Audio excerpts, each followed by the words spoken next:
পোষ্য কোটায় ভর্তির কারণে বঞ্চিত মেধাবীরা, বাতিলের পক্ষে ইউজিসি। ঢাকা বিশ্ববিদ্যালয়ের ভর্তি পরীক্ষা শুরু হচ্ছে আজ।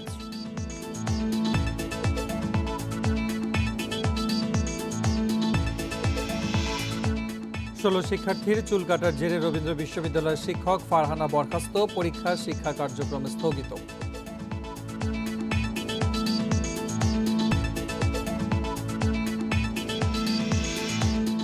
লন্ডন ও সৌদি আরব থেকে টাকা পাচ্ছে জামায়াতে ইসলামী। দলের শতবর্ষে ক্ষমতায় যাবার লক্ষ্য শীর্ষ নেতাদের।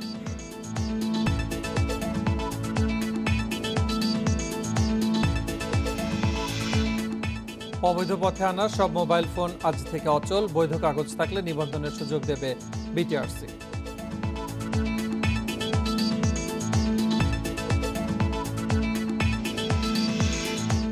ভারতের মেঘালয়ে পাহাড় ধস ও কয়লা খনির কারণে হুমকিতে জাদু কাটা নদী। পরিবেশ বিপর্যয়ের মুখে হাওর এলাকা।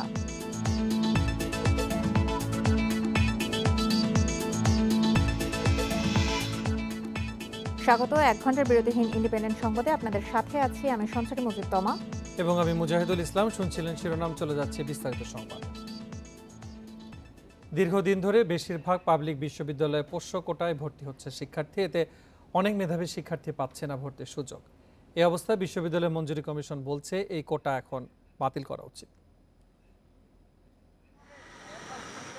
পিছিয়ে পড়া জনগোষ্ঠীকে মূল স্রোতে যুক্ত করতে দেয়া হয় শিক্ষার সুযোগ, চাকরিতে কোটা। তবে বেশিরভাগ পাবলিক বিশ্ববিদ্যালয়ে ভর্তিতে চালু আছে শিক্ষক, কর্মকর্তা এবং কর্মচারীদের সন্তানদের জন্য পোষ্য কোটা। শেরেবাংলা কৃষি বিশ্ববিদ্যালয়ে পোষ্য কোটা 3%। সাধারণ শিক্ষার্থীর 5 নম্বর যেখানে 100-তে 40, কোটায় তা 25। সাধারণ শিক্ষার্থী 70 পেয়ে ভর্তি হতে না পারলেও পোষ্য কোটায় 25 পেলেই মেলে ভর্তির সুযোগ। উপাচার্য বলছেন এটি সিন্ডিকেটের সিদ্ধান্ত। এখন তো ভর্তির গুচ্ছ ভর্তির তো আপনার নোটিশ হয়ে গেছে, সব হয়েছে। কাজী এটাকে এই মুহূর্তে বা এইবার পারবো না, আগামীবারের জন্য আমরা চেষ্টা করব। ঢাকা বিশ্ববিদ্যালয়ে 5 নম্বর সবার জন্য সমান হলেও ভর্তিতে এগিয়ে থাকে কোটার শিক্ষার্থীরা। তবে এখন বিষয়টি নিয়ে ভাবছে বিশ্ববিদ্যালয় কর্তৃপক্ষ। আপনার কাছ থেকেই শুনলাম এই যে প্রশ্নটা, কাজে আমি মনে করি এটা পুনর্ভাবনা একটা দরকার আছে এবং এইভাবে যদি আরও অন্যেরাও প্রশ্ন ওঠায়, ছাত্র সংগঠন আছে বা যারা আছে সকলে, অভিভাবক মহল আছে, নাগরিক সমাজ আছেন, তারা প্রশ্ন উঠালে অবশ্যই এই বিষয়টাকে নিয়ে ভাবতে হবে। পোষ্য কোটায় শিক্ষার্থী ভর্তিতে বিভিন্ন সময়ে অনিয়মের অভিযোগ ওঠে। শিক্ষার্থীরা বলছেন এই কোটার কারণে অনেক মেধাবী শিক্ষার্থী বিশ্ববিদ্যালয়ে পড়ার সুযোগ থেকে বঞ্চিত হন। শিক্ষার্থীদের অভিযোগ, বিশ্ববিদ্যালয়ের নানা পদে চাকরিতেও বিশেষ সুবিধা পাচ্ছেন কর্মকর্তা কর্মচারীদের সন্তানরা। ভর্তিতে পোষ্য কোটা রাখাটা যুক্তিযুক্ত না, এটা বাতিল করা উচিত, কারণ সবাই মেধা দিয়েই চান্স পাওয়া উচিত। এ প্রেক্ষাপটে ইউজিসির বক্তব্য, বিশ্ববিদ্যালয়ে কর্মরতরা বেতনসহ নানা সুযোগ সুবিধা পাচ্ছেন, তাই ভর্তিতে পোষ্য কোটা পুরোপুরি অযৌক্তিক। বিশ্ববিদ্যালয়ের ভর্তিতে কোনোভাবেই পোষ্য কোটা থাকা উচিত নয়। তবে বিশ্ববিদ্যালয়ের ভর্তিতে সর্বোচ্চ যেটা চালু রয়েছে এখন, মুক্তিযোদ্ধা সন্তানদের কোটা এবং ক্ষুদ্র ও নিগোষ্ঠীর কোটা, এটা থাকতে পারে। কয়েকটি বিশ্ববিদ্যালয়ে আবার নিজস্ব কোটা আছে উপাচার্যের, সেগুলো বাদ দেওয়ার তাগিদ দিয়েছে ইউজিসি। নূরে আলম, ইন্ডিপেন্ডেন্ট নিউজ, ঢাকা। আজ ক ইউনিটের পরীক্ষার মধ্য দিয়ে শুরু হচ্ছে ঢাকা বিশ্ববিদ্যালয়ের 2020-21 শিক্ষাবর্ষের প্রথম বর্ষের ভর্তি পরীক্ষা। সকাল 11টা থেকে 12:30 পর্যন্ত চলবে পরীক্ষা। এবারই প্রথম ঢাকার বাইরে 7 বিভাগীয় শহরের 7 কেন্দ্রে নেওয়া হচ্ছে ভর্তি পরীক্ষা। কেন্দ্রগুলো হচ্ছে চট্টগ্রাম বিশ্ববিদ্যালয়, রাজশাহী বিশ্ববিদ্যালয়, খুলনা বিশ্ববিদ্যালয়, ময়মনসিংহের বাংলাদেশ কৃষি বিশ্ববিদ্যালয়, সিলেটের শাহজালাল বিজ্ঞান ও প্রযুক্তি বিশ্ববিদ্যালয়, বরিশাল বিশ্ববিদ্যালয় এবং রংপুরের বেগম রোকেয়া বিশ্ববিদ্যালয়। ঢাকা বিশ্ববিদ্যালয়ের 5 ইউনিটে 7,148টি আসনের বিপরীতে মোট 3,24,340 জন শিক্ষার্থী আবেদন করেছেন। সূচি অনুযায়ী আজ ক ইউনিট, 2 অক্টোবর খ ইউনিট, 22 অক্টোবর গ ইউনিট এবং 23 অক্টোবর ঘ ইউনিটের ভর্তি পরীক্ষা হবে। চ ইউনিটের পরীক্ষা অনুষ্ঠিত হবে 9 অক্টোবর। চ ইউনিট ছাড়া সবকটি ইউনিটের পরীক্ষায় 60 নম্বরের এমসিকিউ এবং 40 নম্বরের মৌখিক পরীক্ষা হবে।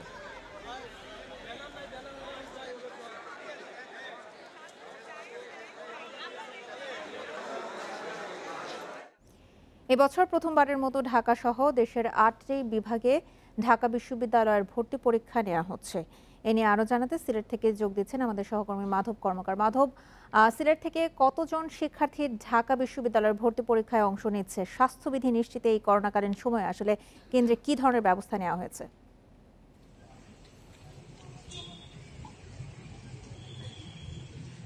করোনাকালের এই স্বাস্থ্যবিধি অনুসরণ করে সিলেট বিভাগের যে ভর্তি ইচ্ছুক শিক্ষার্থীরা রয়েছেন তারা এখানটায় অংশগ্রহণ করছেন। অর্থাৎ সিলেট বিভাগীয় যে কেন্দ্রটি রয়েছে সেটি হচ্ছে শাহজালাল বিজ্ঞান ও প্রযুক্তি বিশ্ববিদ্যালয়, সেখানটায় তারা পরীক্ষা দেবেন।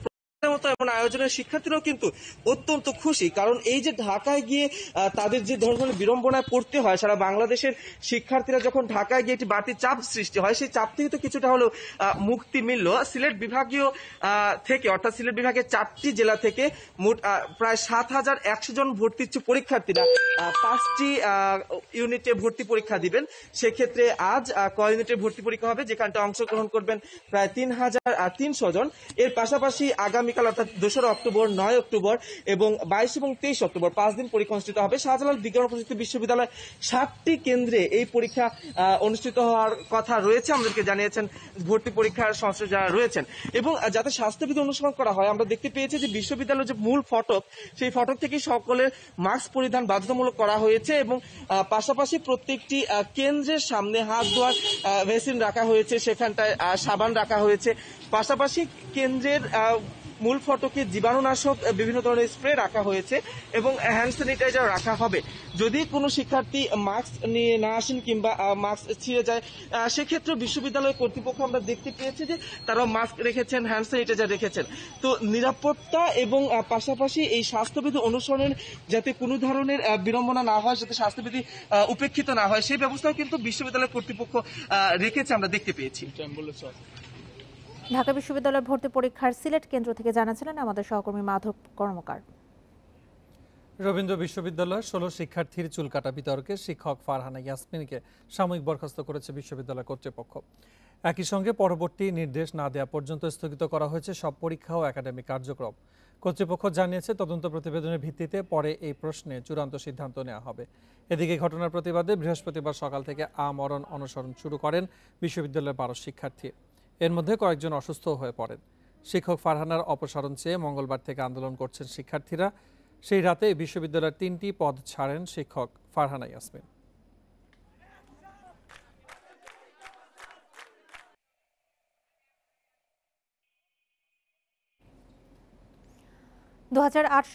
সালে দলের শতবর্ষে নিজেদের ক্ষমতায় দেখতে চায় জামায়াত। এই লক্ষ্যে 30 শালা কর্মকৌশল হাতে নিয়েছে তারা। ভিশন 48 বাস্তবায়নে আছে 5টি পঞ্চবার্ষিক পরিকল্পনা, আর এই জন্য টাকা আসছে যুক্তরাজ্য ও সৌদি আরব থেকে। দলটির সেক্রেটারি জেনারেল সহ 9 নেতাকর্মীকে রিমান্ডে জিজ্ঞাসাবাদে এসব তথ্য পেয়েছে গোয়েন্দা পুলিশ। 6 সেপ্টেম্বর বসুন্ধরা আবাসিক এলাকা থেকে জামায়াতের সেক্রেটারি জেনারেল গোলাম পরোয়ার সহ 9 নেতাকর্মীকে আটক করে পুলিশ। সন্ত্রাস বিরোধী আইনে হয় মামলা। সে মামলায় তাদের 2 দফা রিমান্ডে নিয়ে জিজ্ঞাসাবাদ করে গোয়েন্দা পুলিশ। জিজ্ঞাসাবাদ ও তদন্তে গোয়েন্দারা দেখছেন শুরুতে জ্বালাও পোড়াওয়ের মাধ্যমে ক্ষমতায় যেতে চাইলেও এখন মামলার ভয়ে কর্মী সংগ্রহে মনোযোগী দলটি। পূর্ব পাকিস্তান জামায়াতের প্রতিষ্ঠা 1948 সালে। 2048 সালে পূর্ণ হবে 100 বছর। তখন নিজেদের সরকারে দেখতে চায় জামায়াত। এ লক্ষ্যে 2019 থেকে নেওয়া হয়েছে 30 শালা পরিকল্পনা। ভিশন 48 সামনে রেখে 5টি পঞ্চবার্ষিক পরিকল্পনাও নিয়েছে তারা। এর মধ্যে আছে সরকারের 25টি গুরুত্বপূর্ণ সেক্টরে 2 লাখ কর্মী নিয়োগ, 400-র বেশি ট্রেড ইউনিয়নের মাধ্যমে দলকে সংগঠিত করা। মূল টার্গেট কৃষক, শ্রমিক, দিনমজুর ও তরুণ প্রজন্ম। জামাত ইসলামের একটা শ্রমিক সংগঠন আছে, সেটা তাদের কার্যক্রম কি বা এখনো তো সেভাবে ফ্লাশ হয় না, কিন্তু কি কার্যক্রম যদি কোনো নাশকতার সাথে জড়িত হয় তো অবশ্যই তাদের বিরুদ্ধে ব্যবস্থা হবে। ভিশন 48 বাস্তবায়নে অর্থের যোগান দিচ্ছে জোট সরকারের সময় লন্ডনে পাঠানো কর্মীরা। সৌদি আরব থেকেও টাকা আসে এনজিওর নামে। তাদের কার্যক্রমগুলি এখন ইন্টারনালি দেশে বিদেশ থেকে বেশ কিছু তারা অর্থের প্রতি মাসেই জোগাড় হয়, সেটাতে ঘরোয়া এবং তাদের লোকগুলিকে তাদেরকে সংগঠনকে চালিয়ে যাচ্ছে। বিএনপির পাশাপাশি হেফাজতের সঙ্গেও ঘনিষ্ঠতা বেড়েছে জামায়াতের। মোদির সফরকালীন আন্দোলনেও মাঠে ছিল দলটির কর্মীরা। নিজেরা আড়ালে থেকে অন্য সংগঠনের আন্দোলনে আছে তাদের সম্পৃক্ততা। হেফাজতের আন্দোলনের সময় আমরা লক্ষ্য করেছি মসজিদ মন্দিরের উপরে যে আঘাত বা মূর্তি থেকে ঘিরে যে আন্দোলন, সেখানে তাদের লোক কিন্তু তারা লক্ষ্য দিয়েছে, টাকাও দিয়েছে। এবং বিএনপির যে আন্দোলন যে কথা সেখানে যে ধ্বংসাত্মক কাজগুলি হয় ম্যাক্সিমাম বিএনপির সাথে তাদের লোকজন জড়িত থাকে। মিশরের মুসলিম ব্রাদারহুড ও তুরস্কের একে পার্টির ক্ষমতায়নকে আদর্শ হিসেবে দেখে Jamaat. Masudur Rahman, independent News, Dhaka. BNP আসুক না আসুক জাতীয় নির্বাচন ঠিক সময়ে সংবিধান মেনে হবে বলে জানিয়েছেন আওয়ামী লীগ সাধারণ সম্পাদক ওবায়দুল কাদের। আর তথ্যমন্ত্রী হাসান মাহমুদ বলেছেন, দেশে আর কখনো তত্ত্বাবধায়ক সরকার ফিরবে না। দল বাঁচাতে চাইলে বিএনপির ভোটে আসাই ভালো। প্রধানমন্ত্রী শেখ হাসিনার জন্মদিন উপলক্ষে ডিপ্লোমা ইঞ্জিনিয়ার্স ইনস্টিটিউশন মিলনায়তনে স্বেচ্ছাসেবক লীগের অনলাইন চিত্র প্রদর্শনী ও আলোচনা সভা। এতে প্রধান অতিথি হিসেবে যোগ দিয়ে চলমান রাজনীতি নিয়ে কথা বলেন আওয়ামী লীগের সাধারণ সম্পাদক ওবায়দুল কাদের। বিএনপি নেতাদের নিরপেক্ষ সরকার ছাড়া নির্বাচন হতে না দেওয়ার মন্তব্যকে দম্ভোক্তি বলে সময়মতো জবাব দেওয়ার হুঁশিয়ারি দেন তিনি। বেগম খালেদা জিয়া বলেছিলেন, পাগল আর শিশু ছাড়া আর কেউ নিরপেক্ষ নয়। বিএনপি নেতৃবৃন্দ, নিরপেক্ষ সরকার পাগল আর শিশু মিলিয়ে একটা প্রস্তাব, বন্ধ থাকবে না। পরে সচিবালয়ে গণমাধ্যম কর্মীদের প্রশ্নের জবাবে তথ্যমন্ত্রী জানান, নির্বাচন গণতান্ত্রিক দলের প্রাণ। নির্বাচন বর্জন করে আরও বিপন্ন পরিস্থিতিতে পড়বে কিনা বিএনপিকেই তা ভাবতে হবে। বাংলাদেশে আর কখনো তত্ত্বাবধায়ক সরকার হবে না। সংবিধান অনুযায়ী তত্ত্বাবধায়ক সরকার করার কোনো সুযোগ নাই। নির্বাচন অনুষ্ঠিত হবে নির্বাচন কমিশনের অধীনে। যখন নির্বাচনের শিডিউল ঘোষণা করা হয়, তফসিল ঘোষণা করা হয়, তখন সরকারের আসলে প্রশাসনের উপর কোনো কার্যকারিতা থাকে না। আওয়ামী লীগকে আন্দোলনের হুমকি না দিয়ে বিএনপিকে ভোটের প্রস্তুতি নেওয়ার পরামর্শ দিয়েছেন ক্ষমতাসীন দলের নেতারা। শাহাদাত স্বপন, ইন্ডিপেন্ডেন্ট নিউজ, ঢাকা। আওয়ামী লীগকে ক্ষমতায় রেখে বিএনপি কোনো নির্বাচনে অংশ নেবে না বলে জানিয়েছেন দলটির স্থায়ী কমিটির সদস্য মির্জা আব্বাস। আন্দোলনের মধ্য দিয়ে বিএনপি দাবি আদায় করবে বলেও জানান তিনি। বৃহস্পতিবার জাতীয়তাবাদী ওলামা দলের ৪২তম প্রতিষ্ঠা বার্ষিকী উপলক্ষে জিয়াউর রহমানের কবর জিয়ারত শেষে এসব কথা বলেন মির্জা আব্বাস। তিনি জানান, নির্বাচনের পরিবেশ তৈরির জন্য সবার আগে সরকারের পদত্যাগ নিশ্চিত করতে হবে। দলীয় সরকারের অধীনে যে সুষ্ঠু নির্বাচন হয় না তা এরই মধ্যে প্রমাণিত বলেও বলেন মির্জা আব্বাস। এ সময় মানুষের অধিকার ও গণতন্ত্র রক্ষায় সবাইকে ঐক্যবদ্ধ হওয়ারও আহ্বান জানান দলটির নেতারা।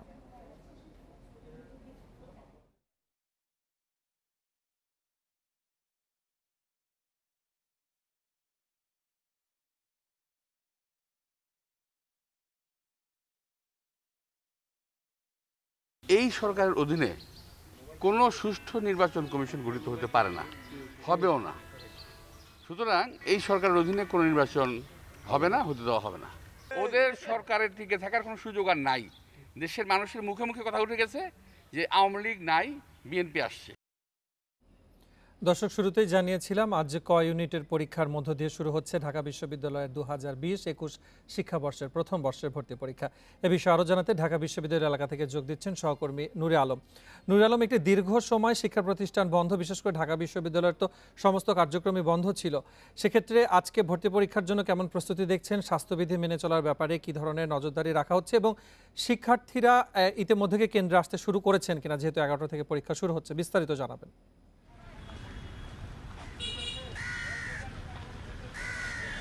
এই পরীক্ষাটি হওয়ার কথা ছিল গত বছর, বলতে গেলে 1 বছর পর, অর্থাৎ 1 বছর এই পরীক্ষাটি পিছিয়ে পরে আজকের থেকে পরীক্ষাটি শুরু হচ্ছে। এবং এই পরীক্ষার যে প্রভাব সেটি পুরো রাজধানীতে পড়েছে। সকাল থেকেই পরীক্ষার্থীরা এখানে আসতে শুরু করেছে বিশ্ববিদ্যালয় ক্যাম্পাসে। পুরো ঢাকা শহরে আমরা দেখেছি যে যানজট লেগে গিয়েছে, এর ফলে পরীক্ষার্থীদের কিছুটা ভোগান্তিও হচ্ছে।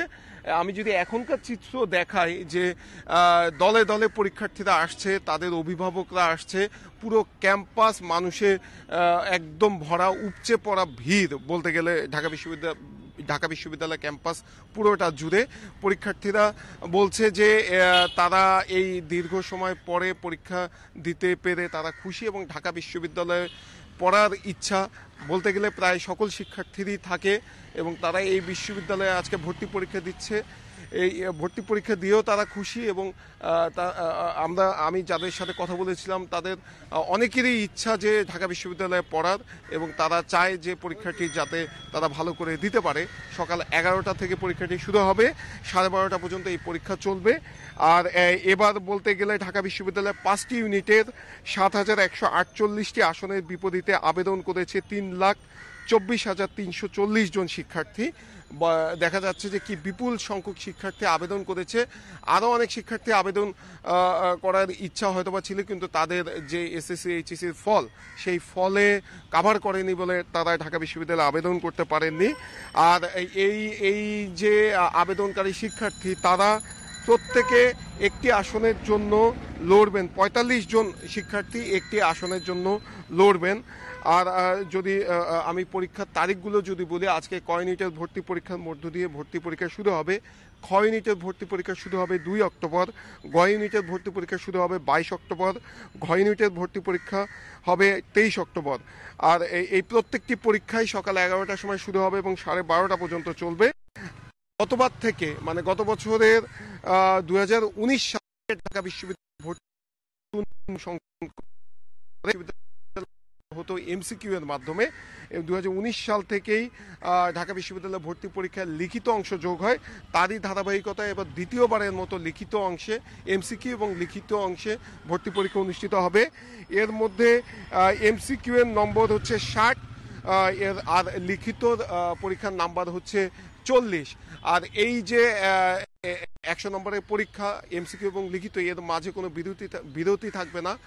পরীক্ষার্থীদেরকে একদম 1.5 ঘন্টা টানা পরীক্ষা দিতে হবে।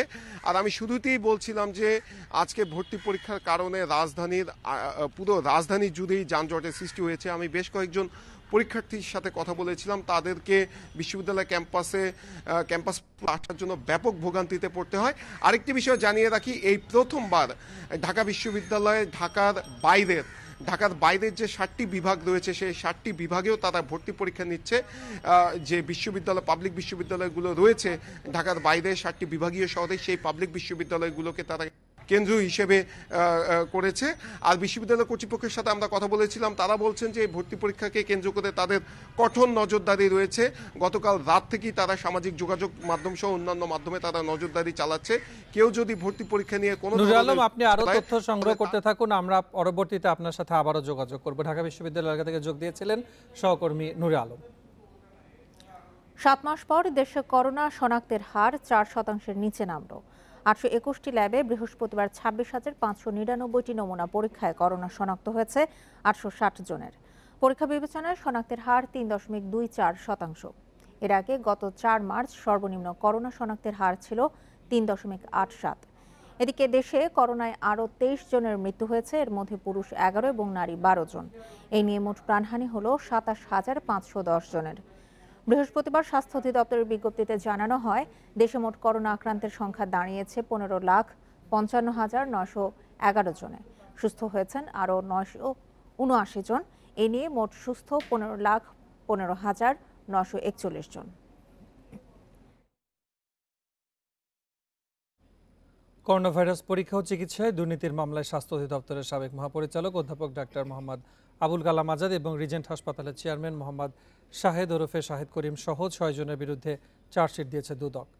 বৃহস্পতিবার ঢাকা মহানগর দায়রা জজ কে এম ইমরুল কায়েসের আদালতে চার্জশিট দাখিল করেন মামলা তদন্ত কর্মকর্তা দুদকের উপপরিচালক ফরিদ আহমেদ পাটোয়ারি। তিনি গত বছর 23 সেপ্টেম্বর 5 জনকে আসামি করে মামলাটি করেন। এজাহারে স্বাস্থ্যের সাবেক ডিজি ডাক্তার আবুল কালাম আজাদের নাম না থাকলেও তদন্তে তার জড়িত থাকার তথ্য পাওয়ায় চার্জশিটে তাকে আসামি করা হয়েছে।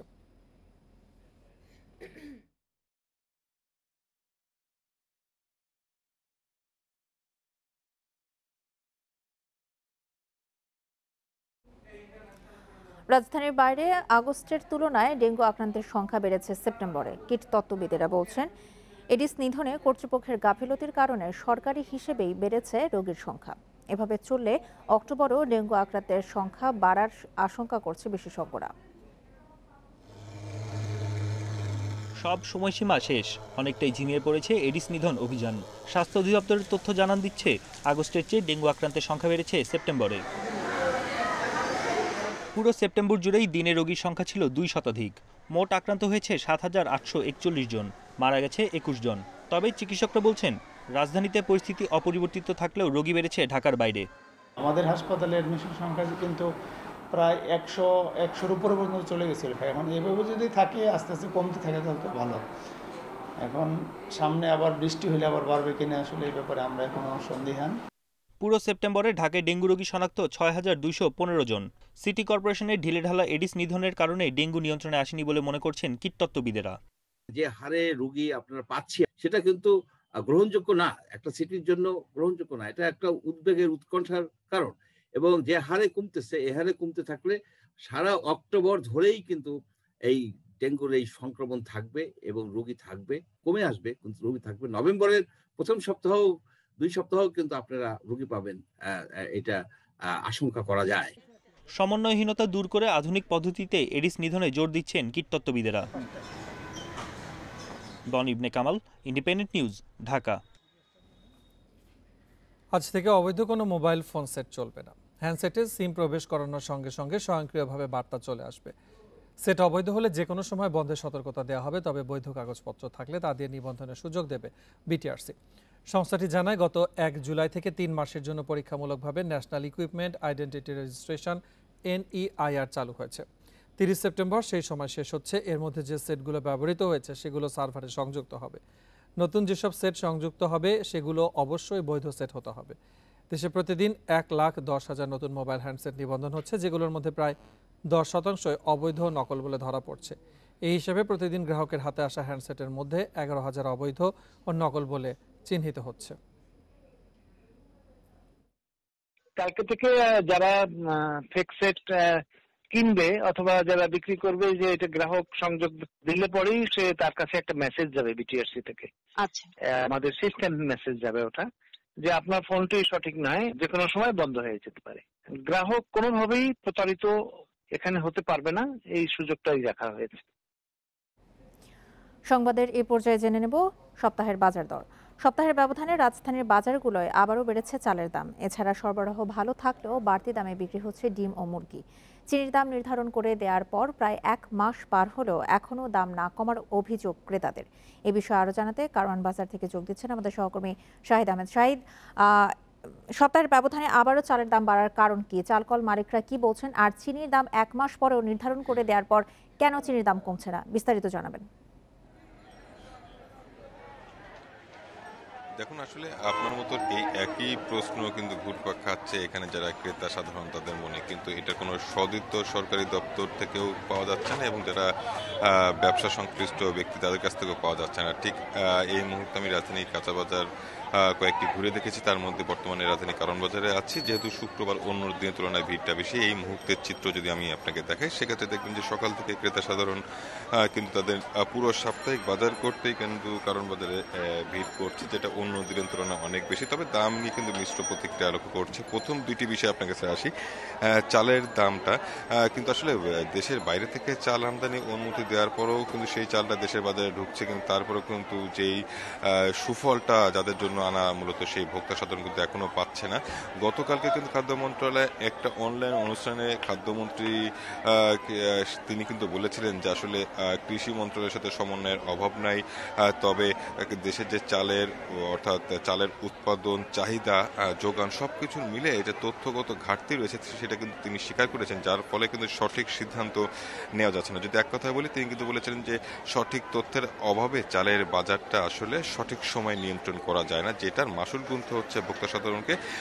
তবে এই মুহূর্তে আমি রাজধানী কারওয়ান বাজার সহ কয়েকটি বাজারে ঘুরে দেখেছি যে মোটা চালের তুলনায় চিকন চাল, যেটা আসলে মিনিকেট নামে পরিচিত, এবং নাজির চাল, এই সরু চালের দামটা তুলনামূলক একটু বাড়তি, যেটা বস্তায় 50 থেকে 60 টাকা, যেটা খুচরা বাজারে মূলত একটি যার প্রভাবটা পড়েছে। আরেকটি বিষয় আপনি জানিয়ে রেখে যে গত সপ্তাহের তুলনায় এই সপ্তাহ যদি ব্যবধান করা হয় তবে মুরগির দামটা না কমলেও ডিমের দামে কিছুটা স্বস্তি ফিরেছে। সেই স্বস্তিটা আমি আপনাকে যদি বলি, অর্থাৎ সপ্তাহের ব্যবধানে ব্রয়লার যেটা ফার্মের মুরগি ডিম, যেটা লাল ডিম নামে পরিচিত, সেটা কিন্তু ডজনে প্রায় 10 টাকা পর্যন্ত কমেছে। অর্থাৎ গত সপ্তাহে প্রতি ডজন ডিম আপনার 115 টাকায় বিক্রি হলো, আজকে কিন্তু সেটা 105 টাকায় বিক্রি হচ্ছে। এই দিক থেকে ক্রেতাদের জন্য একটু স্বস্তিদায়ক বলা যায়। তবে অস্বস্তি কিন্তু এখনো রয়ে গেছে, অর্থাৎ মুরগির বাজারে। অর্থাৎ ব্রয়লার মুরগি কেজি বিক্রি হচ্ছে 160 থেকে 170 টাকা কেজি দরে খুচরা বাজার ভেদে।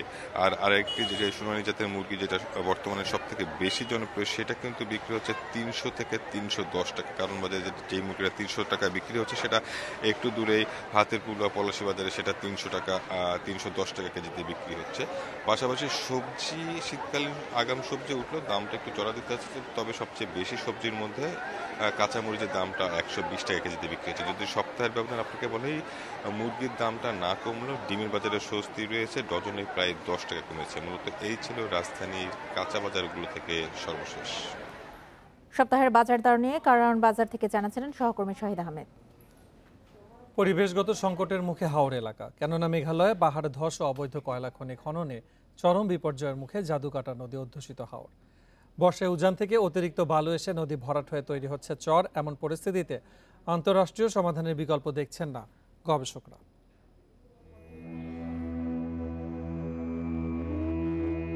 মেঘালয়ের কালো পাহাড় থেকে একটি ছড়া নেমেছে সমতলে, সেটি চাঁদপুর হয়ে পড়েছে পচাশোল হাওরে। আর এই নয়া ছড়া দিয়েই একসময় নামতো ঢলের পানি। তবে সম্প্রতি ছড়াটি বালুতে ভরাট। ওপারে পাহাড় ধসে ঢলের তীব্র স্রোতের সঙ্গে নামছে প্রচুর বালু পাথর। এতে বিপর্যয়ের মুখে তাহিরপুরের উত্তর বড়দল ইউনিয়নের চাঁদপুর, রজনী লাইন ও রাজই গ্রাম। শুকনা মৌসুমে একেবারে আমরা পানি পাওয়া যায় না ঝর্ণা থেকে। সামান্য কিছু ওই যে চুষে চুষে যে পানি বের হয়ে আসে আর কি, ওই পানিতে আমরা ব্যবহার করি। পুকুর ছিল, বাড়ি ছিল, ঘর ছিল, সম্পূর্ণ একটা বালুর কবলিত। মেঘালয় নীল সবুজে পাহাড়, গা জুড়ে পেঁজা শুভ্র মেঘ, মাঝে মধ্যেই পাথরে ঢালে বৃষ্টি। পাহাড়ের বুক চিরে যা নেমে এসেছে জাদুকাটা, এর এক অংশ মিশেছে টাঙ্গুয়ায়। এবছর হাওরে পানি কম, উজানের ঢলে এসেছে প্রচুর বালু পাথর। তাই লাউড়ের গড় এলাকায় ভরা বর্ষায়ও জাদুকাটার অর্ধেক ভরাট হয়ে গেছে। একটা হাওরও অলরেডি ভরাট হয়ে গেছে, যার নাম হলো পসাসুর হাওর। কারণ অনেকের আপনার জায়গা নষ্ট হয়ে আপনার ভরাট হয়ে এখান থেকে উদ্বাস্ত হয়ে গেছে। এবার দেশের উত্তর পূর্বে বৃষ্টি কম, তাই পানি কম জাদুকাটায়। এতে বালু ভাটির দিকে নামছে না, জমা হচ্ছে হাওরের বুকে। আগামী বর্ষায় পরিস্থিতি আরও ভয়াবহ হওয়ার আশঙ্কা। আমি তো ভয় পাচ্ছি এবছর শুনতে হবে শীতকালের পিক পিরিয়ডে, ফেব্রুয়ারি, মার্চ, এপ্রিলে সিলেটের পানির ক্রাইসিস হচ্ছে। তবে পরিবেশ গবেষকেরা মনে করেন হাওর এলাকা চরম পরিবেশ বিপর্যয়ের মুখে পড়তে যাচ্ছে। তাই প্রতিবেশী দেশকে সাথে নিয়ে সংকট সমাধান করতে হবে। মেঘালয় পাহাড়ে এই রকমের অপরিকল্পিত কিংবা হচ্ছে যে অবৈধ মাইনিং আসলে বন্ধ না হয় এবং তাদের বনভূমিগুলো যদি সংরক্ষিত করা না হয়, এখন এটা আসলে কে করবে? এটি তো শুধুমাত্র একার প্রশ্ন নয়, এটি একটি ট্রান্সবাউন্ডারি ক্রাইসিস, এটি একটি আন্তঃরাষ্ট্রিক সমস্যা। তাহিরপুরের সীমান্তে জাদুকাটার গা ঘেঁষে ভারতের খাসিয়া পাহাড়, সেখান থেকে অসংখ্য ছড়া বইছে ভাটির দিকে, যার বেশিরভাগই এখন বালুতে ভরাট। তাই নদীর পাশাপাশি ছড়া সংরক্ষণেও গুরুত্ব দেওয়ার পরামর্শ গবেষকদের। Shahriar Anirban, independent News, Dhaka. আপনারা দেখছেন সকাল ৯টার ১ ঘন্টার বিরতিহীন ইন্ডিপেন্ডেন্ট সংবাদ। সংবাদে আরও যা থাকছে। 17 মাসেও সংস্কার হয়নি সাতক্ষীরার বন্যতলা বেড়ি বাঁধ, দুর্ভোগে 10 গ্রামের অর্ধলক্ষাধিক মানুষ।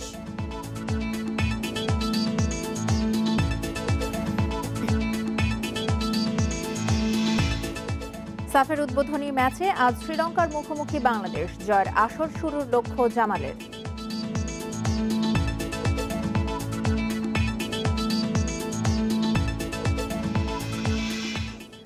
মুদি দোকানদার, ইলেকট্রিশিয়ান ও এক পোশাক শ্রমিক, তিনজনই ইউটিউব থেকে শিখেছেন ফেসবুক হ্যাকিং। এরপর তরুণীদের লিঙ্ক পাঠিয়ে হ্যাক করেন অ্যাকাউন্ট। আইডি নিয়ন্ত্রণে নিয়ে ব্যক্তিগত ছবি হাতে তা ছড়িয়ে দেওয়ার ভয় দেখিয়ে আদায় করছিলেন টাকা। মাদারীপুর থেকে তাদের গ্রেপ্তারের পর ডিবি জানাচ্ছে 2 বছরে 2000-এর বেশি আইডি হ্যাক করেন তারা। শুরুতে মেসেঞ্জারে বান্ধবীর কাছ থেকে একটি লিংক আসে তরুণীর কাছে, ক্লিক করতেই চাওয়া হয় পাসওয়ার্ড। আর তা দিতেই হ্যাক হয়ে যায় অ্যাকাউন্ট। পরে আইডি নিয়ন্ত্রণে নিয়ে মেসেঞ্জার থেকে ব্যক্তিগত ছবি হাতিয়ে দাবি করা হয় টাকা। এই ছবিগুলো ওইখানে না রাখতাম তাহলে হয়তো বা আমার এরকম প্রবলেমে পড়তে হতো না।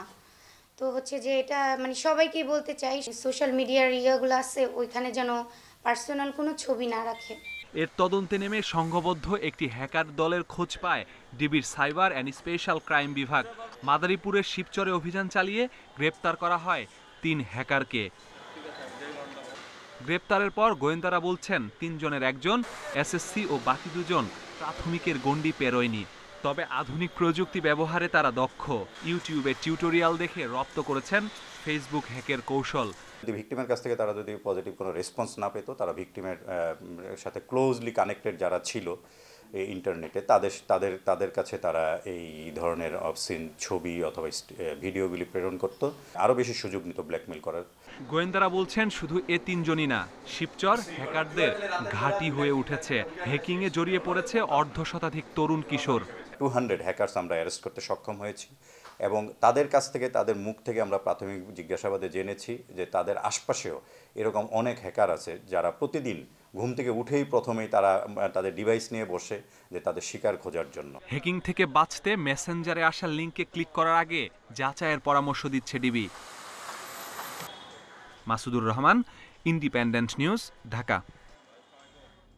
184 কোটি টাকা দুবাই পাচারের অভিযোগে খালেদা জিয়ার সাবেক উপদেষ্টা মোসাদ্দেক আলী ফালু সহ 3 জনের বিরুদ্ধে আদালতে অভিযোগপত্র দিয়েছে দুদক।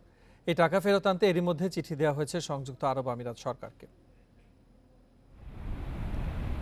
2008 সালে দুবাইয়ে আল মদিনা ইন্টারন্যাশনাল ও 3 স্টার নামে 2টি কোম্পানি খোলেন মোসাদ্দেক আলী ফালু। দুদকের অভিযোগ, এই 2টি কোম্পানির মাধ্যমে 3টি ক্যাশ ট্রান্সফার ও 17টি চেক দিয়ে ধাপে ধাপে তিনি পাচার করেন প্রায় 184 কোটি টাকা। দুদক আরও বলছে, টাকা ফেরত আনার জন্য এরই মধ্যে সংযুক্ত আরব আমিরাত সরকারকে চিঠি দেওয়া হয়েছে। আর পাচার করা এসব টাকার কোনো বৈধ উৎস পাওয়া যায়নি।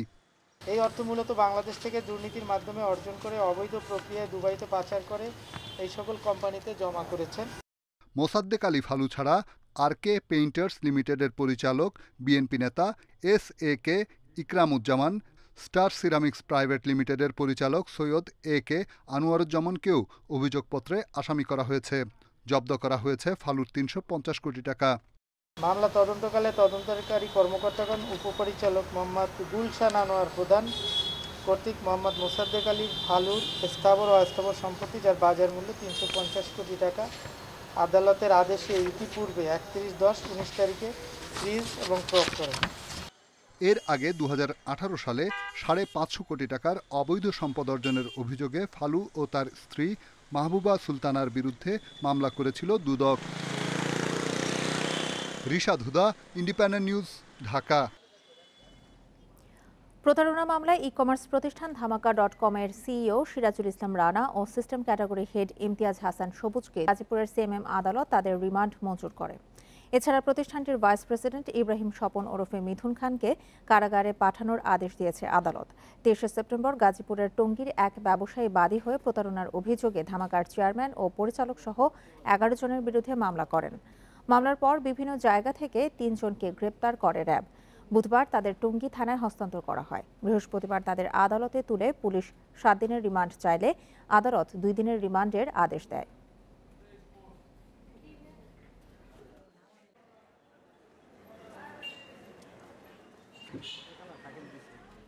ক্রিকেটার নাসির ও তার স্ত্রী তামিমা সহ 3 জনকে হাজির হতে সমন জারি করেছে আদালত।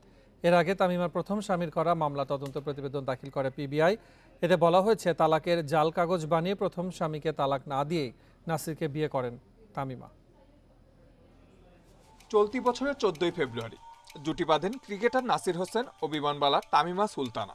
17 ফেব্রুয়ারি ঘটা করে হয় গায়ে হলুদ, আর জমকালো আয়োজনে 20 ফেব্রুয়ারি হয় বিবাহ উত্তর সংবর্ধনা। এই পর্যন্ত সব ঠিকঠাকই ছিল, তবে বিপত্তি বাধে তামিমার স্বামী হিসাবে রাকিব নামের আরেকজনের আবির্ভাবের পর থেকে। শুরু হয় নাটকীয়তা। পাল্টাপাল্টি সংবাদ সম্মেলন করে তামিমাকে বৈধ স্ত্রী দাবি করে নাসির হোসেন ও রাকিব।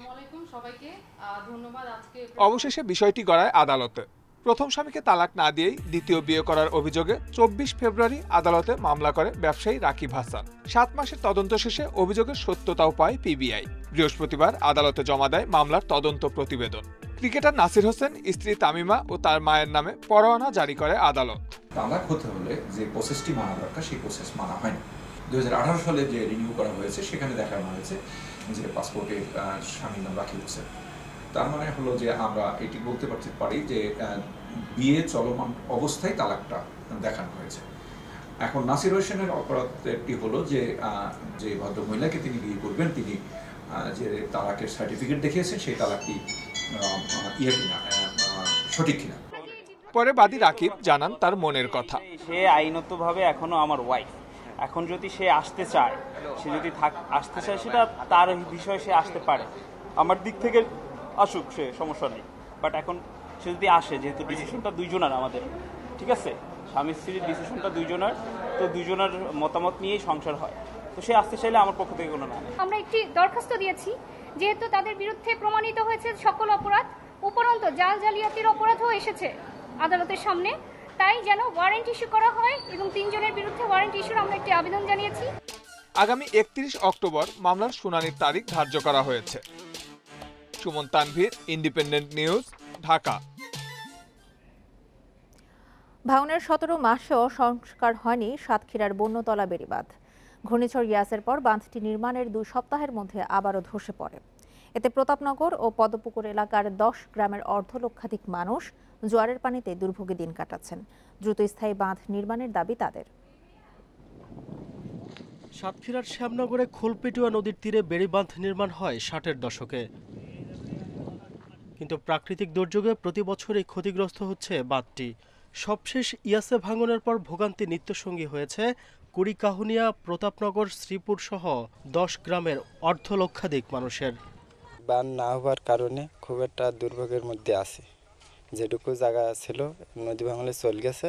আমাদের ঘর বাড়িগুলো সব বুড়ি যায় এবং যা কিছু থাকে তা সব এভাবে চলে যায়। স্থানীয়দের অভিযোগ, বাঁধে বারবার ধস দেখা দিলেও টেকসই সংস্কারে নেই তেমন উদ্যোগ। শুধু এসো একশন আসে, এরা শুধু নিজেদের কথা বলে যে আমরা কাজ হচ্ছে, হবে, জাইকালারা নেছে, এসব কথাগুলো বলে আমাদের শুধু আশ্বাস দিয়ে রাখে, কিন্তু ওরা এরপরে কোনো মাটিও দেয়নি। সরকারি অনুদান যা আসে, সরকারি যে কাজ আসে, ঠিকাদাররা করি যাইতে যাইতে আবার তার তুফানের জলের সাথে চলে যায়। বাঁধটি সংস্কারের আশ্বাস দিয়েছে পানি উন্নয়ন বোর্ড। সেই সঙ্গে বিশ্বব্যাংকের অর্থায়নে টেকসই বাঁধ নির্মাণে সরকারের পরিকল্পনা রয়েছে বলেও জানান কর্মকর্তারা। কোস্টাল ইমপ্রুভমেন্ট প্রজেক্ট সেকেন্ড ফেজের আওতায় বাংলাদেশ বিশ্ব ব্যাংক কর্তৃক অর্থায়নের মাধ্যমে এই কাজটা বাস্তবায়ন করার জন্য তারা অলরেডি ফিজিবিলিটি স্টাডি শুরু করছে। হয়তো আশা করতেছি অতি শীঘ্রই প্রকল্পটা অনুমোদন হয়ে গেলে আমাদের মানুষের দীর্ঘদিনের যে দাবি টেকসই বেড়িবাঁধ, হয়তো সেটা আমরা পূরণ করতে সক্ষম হব। জাইকার অর্থায়নে প্রায় 9 কিলোমিটার এলাকায় বেড়িবাঁধ নির্মাণে ঠিকাদার নিয়োগ হয়েছে। এতে ব্যয় ধরা হয়েছে প্রায় 10 কোটি টাকা। Independent news desk. কক্সবাজারের রোহিঙ্গা নেতা মহিবুল্লাহ হত্যার ঘটনায় অজ্ঞাত কয়েকজনকে আসামি করে একটি হত্যা মামলা হয়েছে। বৃহস্পতিবার রাত 11টার দিকে নিহতের ছোট ভাই হাবিবুল্লাহ উখিয়া থানায় মামলাটি করেন। তবে এখনও এই ঘটনায় কাউকে গ্রেপ্তার সম্ভব হয়নি। বুধবার রাতে উখিয়ার কুতুপালং ক্যাম্পের অফিসে সন্ত্রাসীরা তাকে লক্ষ্য করে এলোপাতাড়ি গুলি করে পালিয়ে যায়। পরে এপিবিএন সদস্যরা গুলিবিদ্ধ মহিবুল্লাহকে উদ্ধার করে হাসপাতালে নিয়ে গেলে কর্তব্যরত চিকিৎসক তাকে মৃত ঘোষণা করেন। মহিবুল্লাহ রোহিঙ্গাদের অধিকার নিয়ে কাজ করছিলেন। 2019 সালের 17 জুলাই যুক্তরাষ্ট্রের হোয়াইট হাউসে সাবেক মার্কিন প্রেসিডেন্ট ডোনাল্ড ট্রাম্পের সাথে দেখা করেন মহিবুল্লাহ।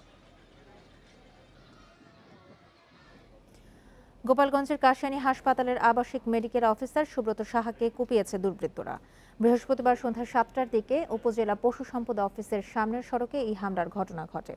সুব্রত সাহা সাংবাদিকদের জানান, কাশিয়ানী বাস স্ট্যান্ড থেকে বাজার করে ফেরার সময় উপজেলা পশু সম্পদ অফিসের সামনে 5 থেকে 7 জন যুবক তাকে ধারালো অস্ত্র দিয়ে কুপিয়ে মাইক্রোবাসে করে পালিয়ে যায়।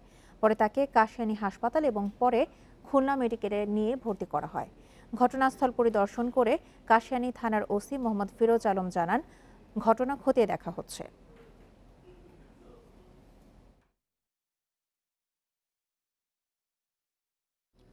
বিশ্বে একদিনে করোনায় প্রাণ হারিয়েছে 7,800 জন, শনাক্ত হয়েছে 4,87,000। এই নিয়ে বিশ্বে করোনায় মোট মারা গেল 47,97,000 মানুষ। আক্রান্তের সংখ্যা 23,45,00,000। যুক্তরাষ্ট্রে একদিনে মারা গেছে 1,812 জন, আক্রান্ত 1,13,000-এর বেশি। বিশ্বে একদিনে দ্বিতীয় সর্বোচ্চ 36,500 রোগী শনাক্ত হয়েছে যুক্তরাজ্যে। এদিকে মহামারীর পর থেকে রাশিয়ায় টানা 3 দিনের মতো সর্বোচ্চ প্রাণহানি হয়েছে। দেশটিতে একদিনে 867 জন মারা গেছে, শনাক্ত 23,888 জন, যা জুলাইয়ের পর একদিনের সর্বোচ্চ। এদিকে বিশ্ব স্বাস্থ্য সংস্থা জানিয়েছে আফ্রিকার 15টি দেশের মোট জনসংখ্যার 10 ভাগকে 2 ডোজ। প্যাসিফিক আইল্যান্ডের এই বিরল প্রজাতির পাখি ও মাছগুলোকে যখন বিলুপ্তপ্রায় তালিকাভুক্ত করা হয়, তখনই কার্যকরী পদক্ষেপ নিলে হয়তো এত দ্রুত বিলুপ্ত হতো না এরা। গত কয়েক বছরে বহু চেষ্টার পরও এই প্রজাতিগুলোর একটি প্রাণীরও দেখা মেলেনি। বিজ্ঞানীরা বলছেন জলবায়ু পরিবর্তন, তাপমাত্রা বৃদ্ধির কারণে খাবারের অভাব, উপযোগী বিচরণ ভূমি এবং আবাসস্থলের অভাবে ধীরে ধীরে হারিয়ে গেছে এইসব প্রাণী। তবে প্রাণীর বিলুপ্তির জন্য সবচেয়ে বেশি দায়ী মানুষের অপরিকল্পিত উন্নয়ন কর্মকাণ্ড। বর্তমানে পুরো বিশ্বে 709 প্রজাতির পাখি, মাছ ও প্রাণীকে বিলুপ্ত তালিকাভুক্ত করা হয়েছে।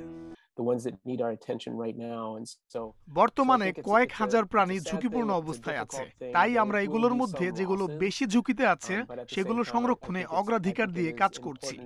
এছাড়াও প্রকৃতির ভারসাম্য বজায় রাখতে যেসব প্রাণী, পাখি ও মাছ অত্যাবশ্যক সেগুলোকে রক্ষায় পদক্ষেপ নিচ্ছি।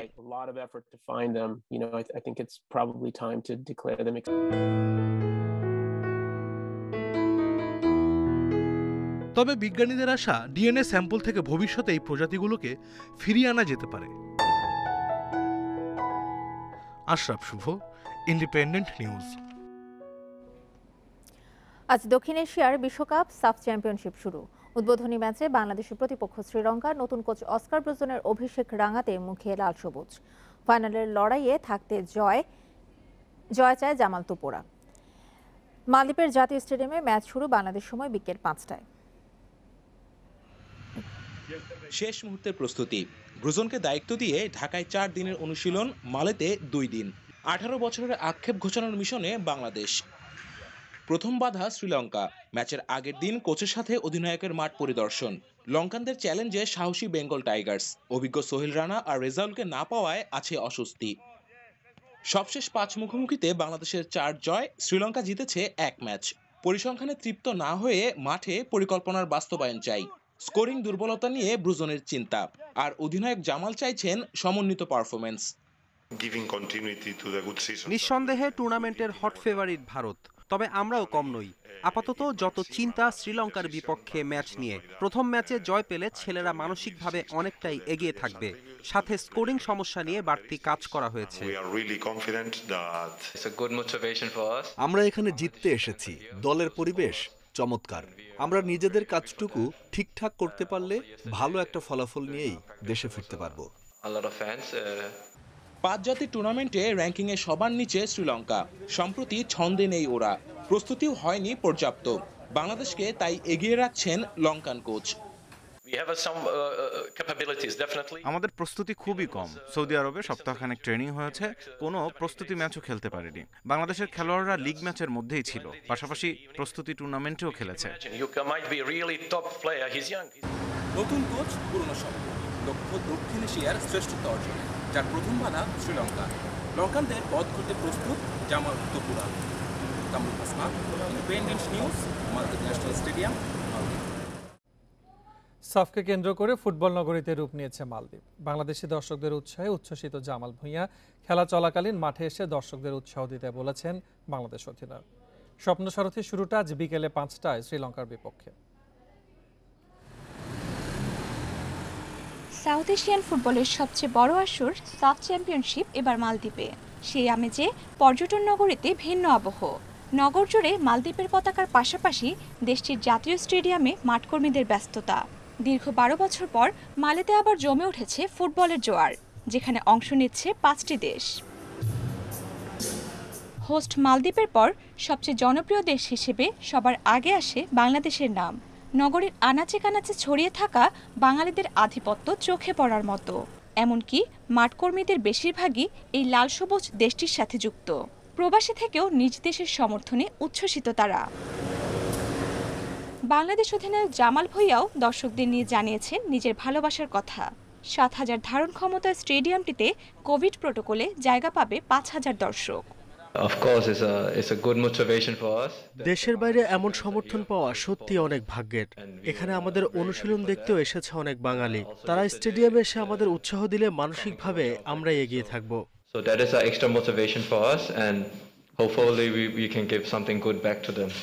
দর্শকদের সে অপেক্ষার অবসান ঘটবে শুক্রবার শ্রীলঙ্কার বিপক্ষে ম্যাচ দিয়ে। Roksana Afroz, independent news. BCB নির্বাচনের রূপরেখা চূড়ান্ত হয়েছে, জমজমাট হচ্ছে এবারের ভোটাভুটি। ৩২ জনের মধ্যে মাত্র একজন নাম প্রত্যাহার করে নিয়েছেন। অ্যাম্বার স্পোর্টিং ক্লাবের কাউন্সিলর শওকত আজিজ রাসেল নির্বাচন করছেন না। এদিকে পোস্টাল ও ইমেইলে ভোটার তালিকাও ঠিক হয়ে গেছে। ৬ অক্টোবর অনুষ্ঠিত হবে নির্বাচন। নির্বাচন যত ঘনিয়ে আসছে ততই আলোচনা বাড়ছে। মনোনয়ন প্রত্যাহারের গুঞ্জন ছিল বেশ কয়েকজন প্রার্থীর, তেমনটা হয়নি। শেষ সময়ে এসে মাত্র একজন সরে দাঁড়িয়েছেন, আম্বর স্পোর্টিং ক্লাবের শওকত আজিজ। তাতে নির্বাচনের মাঠে থাকছেন ৩১ জন।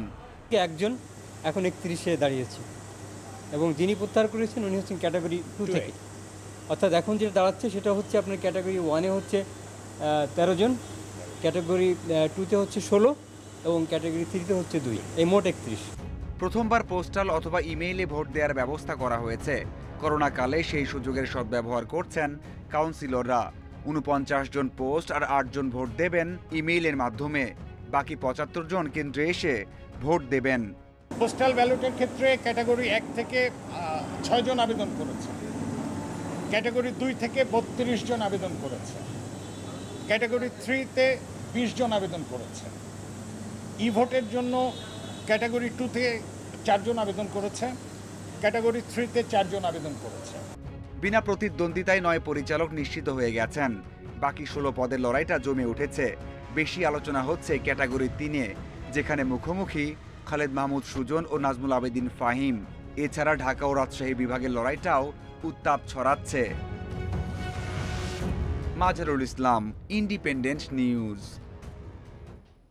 টি-20 বিশ্বকাপ আসন্ন। তৃতীয়বারের মতো চ্যাম্পিয়ন হতে প্রত্যয়ী শিরোপাধারী ওয়েস্ট ইন্ডিজ। দলীয় শক্তিমত্তায় আস্থা ক্যারিবীয় অধিনায়ক কাইরন পোলার্ডের। এদিকে ওয়ানডের 5 বারের বিশ্ব চ্যাম্পিয়ন অস্ট্রেলিয়ার লক্ষ্য প্রথমবারের মতো টি-20 বিশ্বকাপ জয়। আর চমক দিতে পারে আফগানিস্তান, এমনটাই মনে করেন দলটির সেরা তারকা রশিদ খান।